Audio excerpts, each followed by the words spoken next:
Salut à toi, c'est Zachary, j'espère que tu vas bien aujourd'hui. Je suis très content de te retrouver aujourd'hui pour un petit tutoriel dans lequel je vais t'apprendre à dessiner un triangle équilatéral sur Scratch. À la fin de cette vidéo, toi aussi tu vas réussir à pouvoir le faire chez toi. Je vais te guider pas à pas en te partageant mon écran d'ordinateur. Aussi, je voulais te donner un petit cadeau. Dans la description de cette vidéo, tu vas pouvoir télécharger un livre. C'est le livre que j'ai écrit pour apprendre aux enfants à coder. Il est très instructif et très amusant, donc surtout n'hésite pas à le télécharger, il va être très utile. Donc là, on se retrouve sur mon écran et la première des choses à faire, ça va être d'aller dans événements, puis de faire quand le drapeau vert est cliqué. Je le prends, je le déplace ici et je zoome un peu dessus. Ensuite, je vais aller en bas à gauche dans le bloc violet, puis je vais cliquer sur stylo. Puis ensuite, je vais prendre stylo en position d'écriture que je vais placer ici.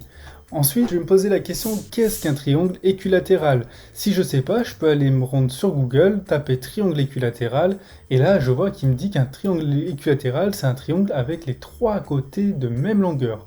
Et du coup, les trois angles ont aussi la même longueur et ils mesurent 60 degrés. Donc là, je vais prendre pour exemple ça, et je vais placer mon chat ici. Donc le chat, il va commencer ici. Alors le chat, tu vas pouvoir le cacher aussi si tu veux en allant dans apparence, puis ici tu peux faire montrer ou cacher. Donc tu peux le mettre ici par exemple, ou ensuite ça si jamais tu veux le montrer ou cacher pour afficher que le rectangle ou alors afficher le chat avec. Enfin bref, moi je vais laisser le chat. Je peux aussi changer de sprite ici et mettre par exemple un stylo, mettre un autre sprite, mettre une photo, ce que je veux.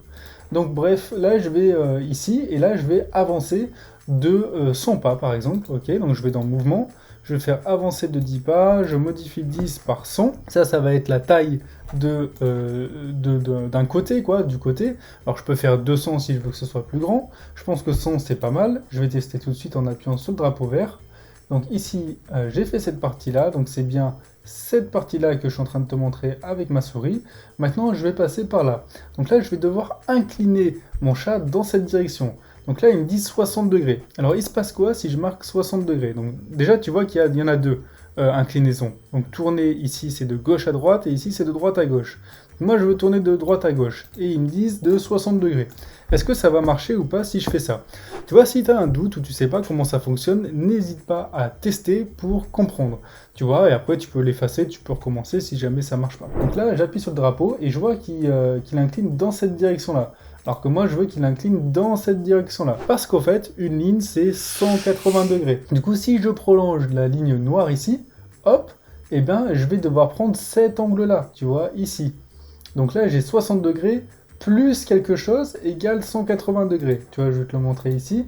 Si ici, je me positionne à 0 degré, ici, je suis à 90 degrés, à peu près, et ici, je suis à 180 degrés, tu vois, et ça fait une ligne, à peu près.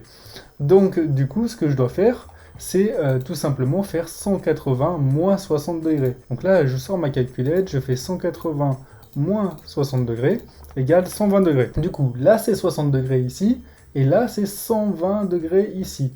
Donc 120 plus 160, plus 60, ça fait 180 degrés, donc ça fait une ligne droite. Donc là, je fais ça, on va tester tout de suite. Hop là, alors là par contre, du coup, ça fait un peu brouillon parce qu'il y a plein de lignes, etc. Le chat n'est plus incliné pareil. Du coup, je vais aller dans stylo, je vais faire effacer tout quand on clique sur le drapeau vert, puis je vais aller dans mouvement et je vais faire s'orienter à 90 degrés dès le départ. Donc là, mon chat va s'orienter à 90 degrés au début, ensuite il va avancer de 100 pas. 90 degrés, c'est normal au fait, hein, il est droit. Donc il avance de 100 pas et là il s'incline dans la bonne direction de 120 degrés. Donc ensuite, hop là, on va arriver jusqu'en haut. Donc pour ça, on va remettre la même distance puisque les trois côtés font la même taille. Du coup, je vais faire avancer de 100 pas, ok? Et j'appuie sur le drapeau vert. Ok, tu vois, j'arrive là. Ensuite, qu'est-ce que je dois faire? Je dois aussi encore faire avancer de 120 degrés. On va voir, on va tester. J'appuie sur le drapeau vert.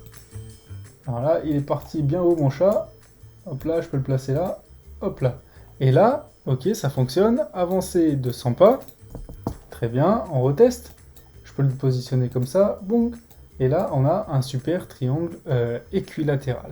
Donc là, à la place de faire ça, ce que j'aurais pu faire, c'est CTRL, puis répéter 3 fois. Et à l'intérieur, mettre avancer de 100 pas et avancer de 120 degrés. Comme ça, c'est beaucoup plus simple, puisqu'en fait, c'est la même chose qu'on va répéter 3 fois. Donc je teste, et paf, j'ai un super triangle équilatéral. Maintenant, je peux aussi faire apparence, je peux faire cacher, dès le départ, pour cacher le chat. Hop là, je le place là, et hop, j'ai mon triangle équilatéral. Je peux aller dans stylo aussi, je peux changer la couleur de mon stylo, en vert par exemple. Tu vois, je peux la modifier ici par la couleur que je veux. Je peux mettre l'épaisseur avec la taille du stylo un peu plus grande, par exemple ici 2. Voilà, je peux dans mon code, à la place de faire 100 pas, faire 200 pas pour qu'il soit 2 fois plus grand. Ok, ou 50 pas pour qu'il soit plus petit, par exemple. Ok, voilà, si tu as des questions, n'hésite pas à me les poser dans l'espace commentaire. N'hésite pas à mettre un petit j'aime si j'ai pu t'aider et à t'abonner à la chaîne. Puis je te dis à très vite pour de nouvelles vidéos.